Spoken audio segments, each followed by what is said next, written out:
Hello students, hope you are doing great. I, Anil Balram, your online teacher, welcome you once again to your own channel Accounts Aptitude. Now we present video 3 of the chapter Issue of Debentures. We will be discussing part A of the topic 2 now. In this topic, we will discuss about issue of debentures for consideration other than cash, for purchase of assets, for purchase of business, for promoter expenses, and for underwriting commission, and explain the concepts with the help of few practical examples. Accounting treatment of debentures issued for consideration other than cash. Students, अभी तक हमने ये पढ़ा है कि debentures जब भी issue किए जा रहे हैं वो जो है पब्लिक जो है पहले कैश पे करती है in the form of application, और जो है उस पैसे को यूज करते हुए जो है कंपनी जो है डिवेंचर्स को अलॉट कर देती है, और सारी ट्रांजेक्शन जो है डिवेंचर्स का जो इशू होता है वो अगेंस्ट कैश होता है, against money received by the company होती है। लेकिन ऐसे भी सिचुएशंस हैं जहां पे जो डिवेंचर्स जो हैं वो विदाउट एक्सेप्टिंग कैश जो है वो इशू किए जाते हैं। वो किन किन को इशू किए जाते हैं और वो क्या कंडीशंस हैं, क्या सिचुएशंस हैं, आइए इनको एक एक करके डिस्कस करते हैं। सबसे पहले जो सिचुएशन है वो है ऑन परचेज ऑफ एसेट्स। जब एक कंपनी किसी वेंडर से एसेट्स खरीद रही है तो जो है उसे वो डिवेंचर्स इशू कर देती है। उसे जो एसेट्स के अगेंस्ट में जो अमाउंट पे करना है वो नहीं पे करती, और उसका जो सेटलमेंट है वो डिवेंचर्स इशू के थ्रू हो जाता है। आइए इसको डिस्कस करते हैं।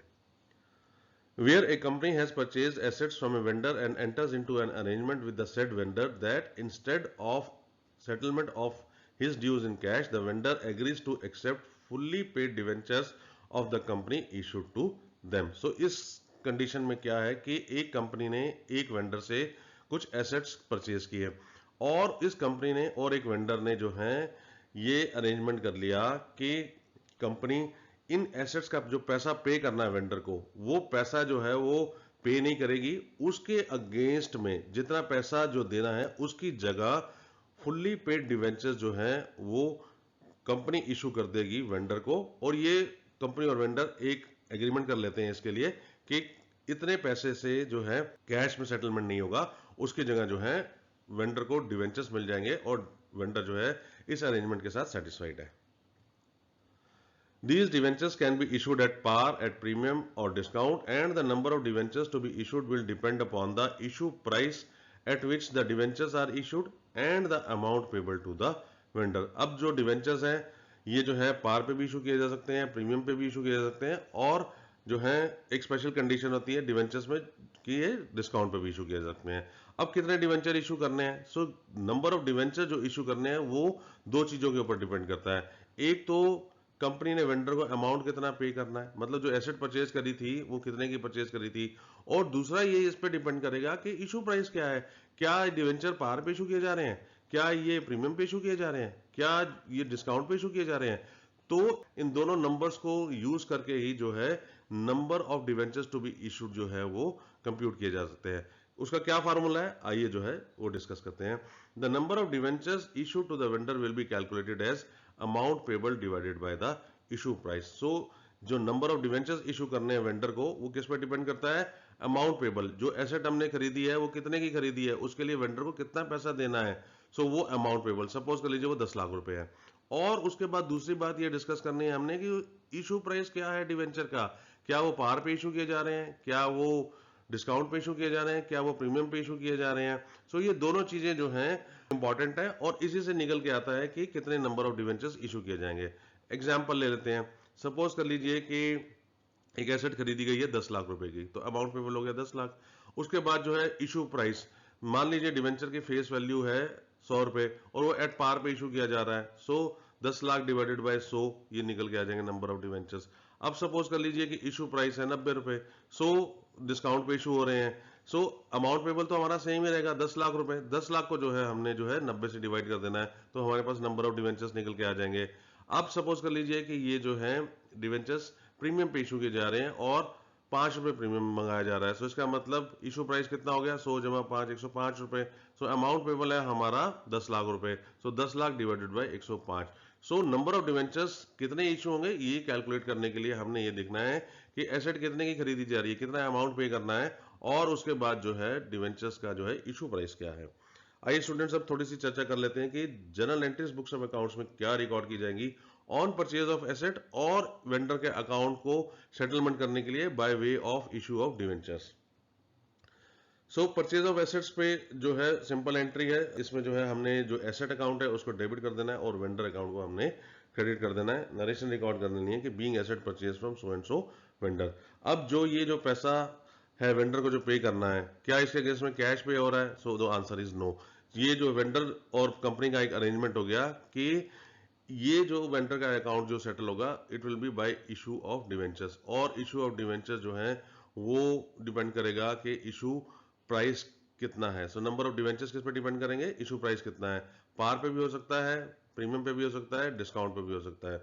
सो आइए जो है ऑन इशू ऑफ डिवेंचर जो है हम देखते हैं कि क्या एंट्रीज पास होंगी। तीनों कंडीशन में स्टूडेंट्स मैं आपको एक जनरल एंट्री के थ्रू ही समझा दूंगा आपको कि हमने सबसे पहले तो वेंडर अकाउंट को डेबिट करना है। जैसे हमारे एग्जांपल में ये था कि अमाउंट पेबल था 10 लाख रुपीस, तो वेंडर अकाउंट यहाँ पर 10 लाख रुपीस से डेबिट हो जाएगा।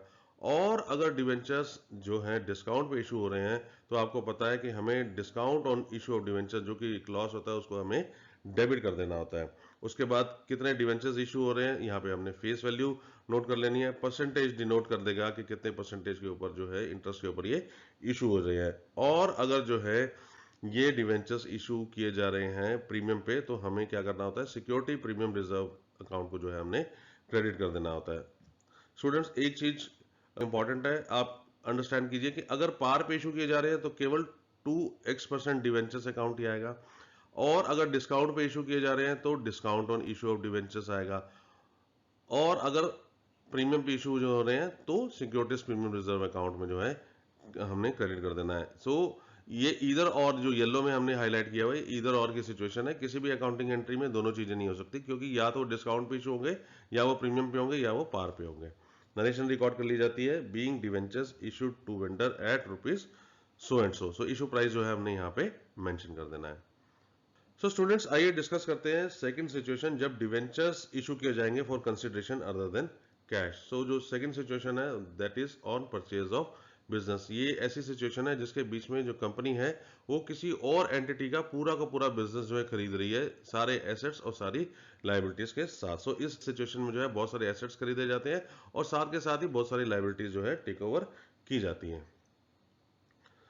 Where a company purchases business of another entity and enters into an arrangement with the said entity that instead of settlement of their dues in cash, the owners of the entity agrees to accept fully paid debentures of the company issued to them. So एक ऐसी situation है जहां पे एक company जो है वो दूसरी एंटिटी का जो है वो बिजनेस खरीद रही है, और ये कंपनी और वो एंटिटी के जो ओनर्स हैं वो एक एग्रीमेंट कर लेते हैं कि जो बिजनेस परचेज किया जा रहा है इसका जो सेटलमेंट है वो कैश के बजाय जो है वो by issuance of fully paid debentures जो है वो होगा। These debentures can be issued at par, at premium or discount, and the number of debentures to be issued will be calculated as purchase consideration amount divided by issue price. So debentures जो है वो पार पे भी issue किए जा सकते हैं, premium पे भी इशू किए जा सकते हैं और डिस्काउंट पे भी इशू किए जा सकते हैं।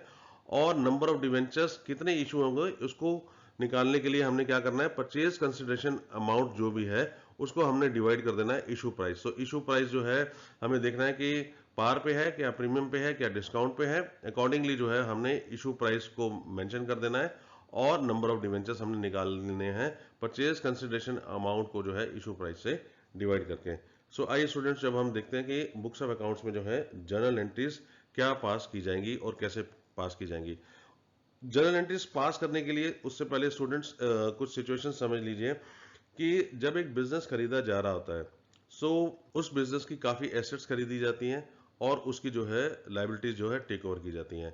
अब जो एसेट्स की जो वैल्यू है जो खरीदी जा रही है वो हम कंप्यूट कर लेते हैं, और उसके बाद जितनी लाइबिलिटीज जो टेक ओवर की जा रही हैं वो लाइबिलिटीज को उन एसेट्स के अमाउंट में से हमने माइनस कर लेना है। तो ये जब एसेट्स के अमाउंट में से लाइबिलिटीज को हम माइनस कर लेते हैं तो इसको हम बोलते हैं कि नेट एसेट का amount, right. So value of net asset.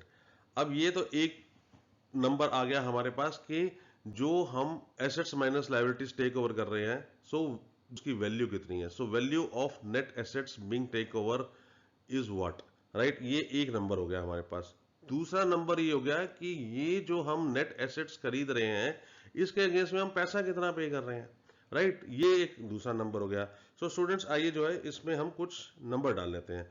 Suppose कर लीजिए जो वैल्यू ऑफ नेट एसेट्स जो खरीदी जा रही है, assets minus liabilities taken over, ये है 90 लाख रुपए। अब 90 लाख रुपए के जो हैं नेट एसेट्स परचेज किए जा रहे हैं उस एंटिटी के।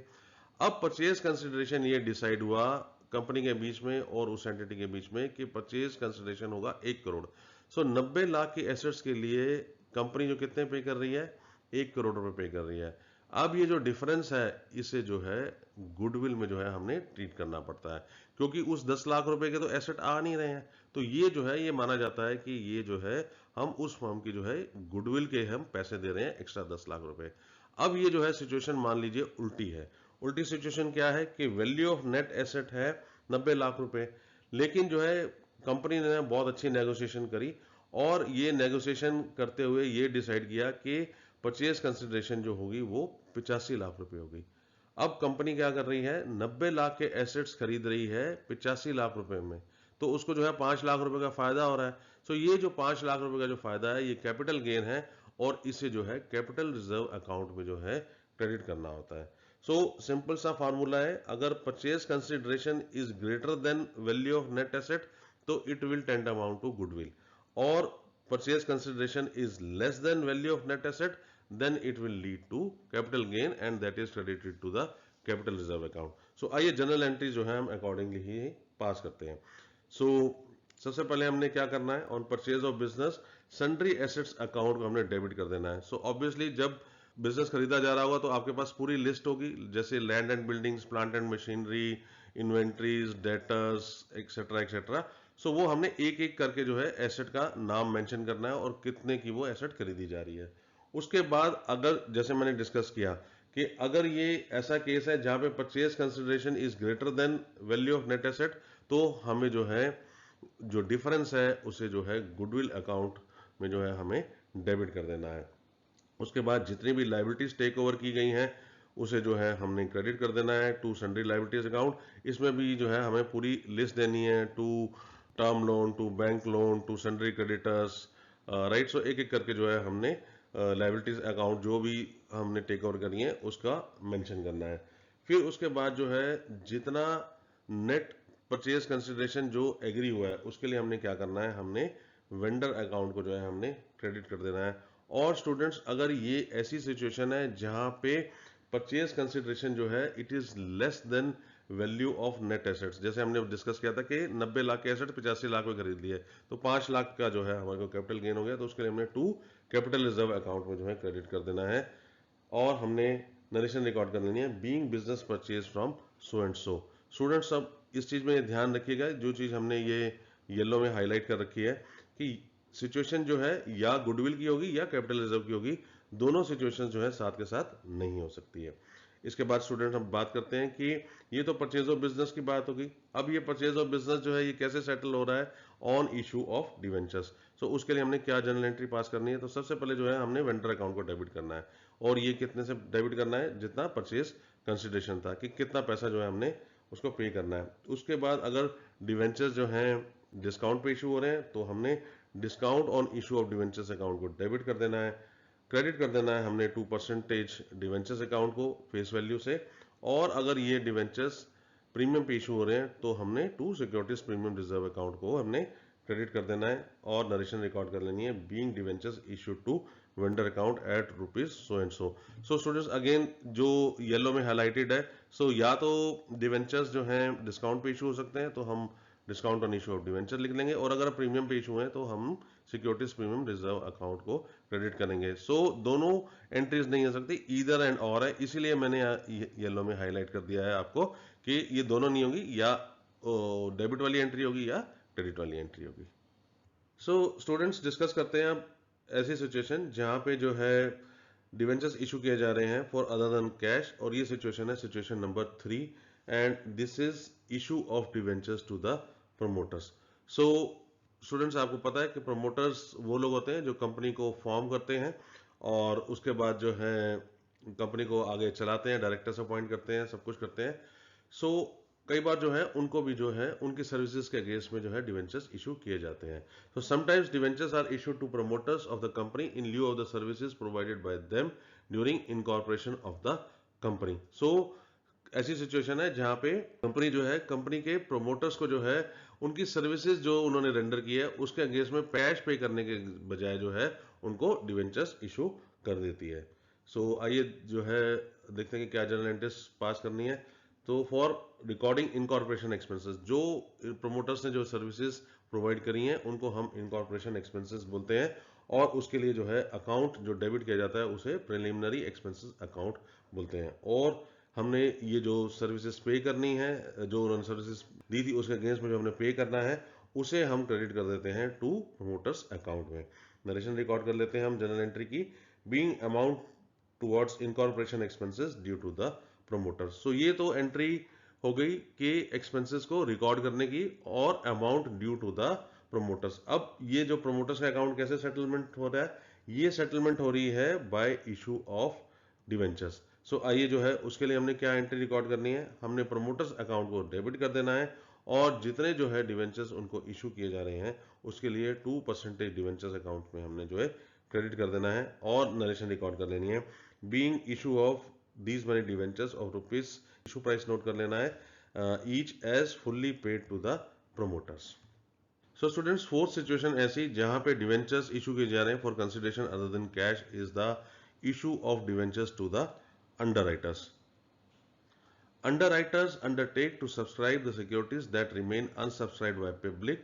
The underwriters charges a commission for his services. So underwriters कौन लोग होते हैं? So underwriters जो हैं वो कंपनी के पास जाते हैं और उनके साथ एक एग्रीमेंट करते हैं कि अगर उनकी सिक्योरिटीज मतलब डिवेंचर्स, अगर डिवेंचर्स फुल्ली सब्सक्राइब नहीं हो रहे तो जितने डिवेंचर्स सब्सक्राइब नहीं हुए हैं बाय पब्लिक वो जो है हम सब्सक्राइब कर लेंगे, हम परचेज कर लेंगे ताकि जो है आपका इशू जो है फुल्ली सब्सक्राइब हो जाए, और जो ये सर्विसेज दे रहे हैं उसके लिए जो है ये कमीशन चार्ज करते हैं। सो ये जो अंडरराइटर कमीशन है इसको पे करने के लिए बजाय कैश के कंपनी जो है डिवेंचर्स उनको इशू कर देती है।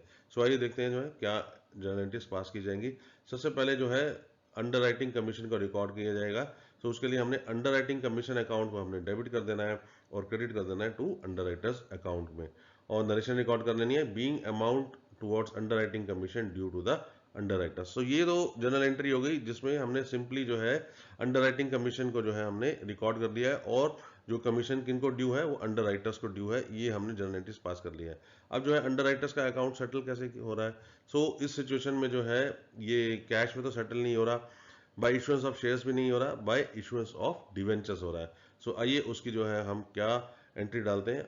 ऑन इशू ऑफ डिवेंचर्स जो है हम क्या करेंगे, अंडरराइटर अकाउंट को जो है हम डेबिट कर देंगे और 2% डिवेंचर्स अकाउंट को जो है हमने क्रेडिट कर देना है। जितने भी डिवेंचर्स इशू हैं इनटू इशू प्राइस से जो है हमने मल्टीप्लाई कर देना है।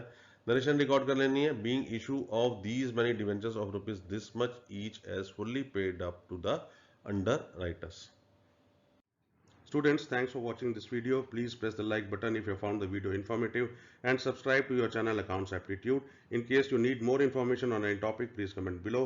Further, we request you to share this video with your friends so that they can also enhance their knowledge watching this video.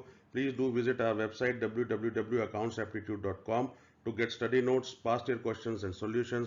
You can also email us at info@accountsaptitude.com. Take care and goodbye.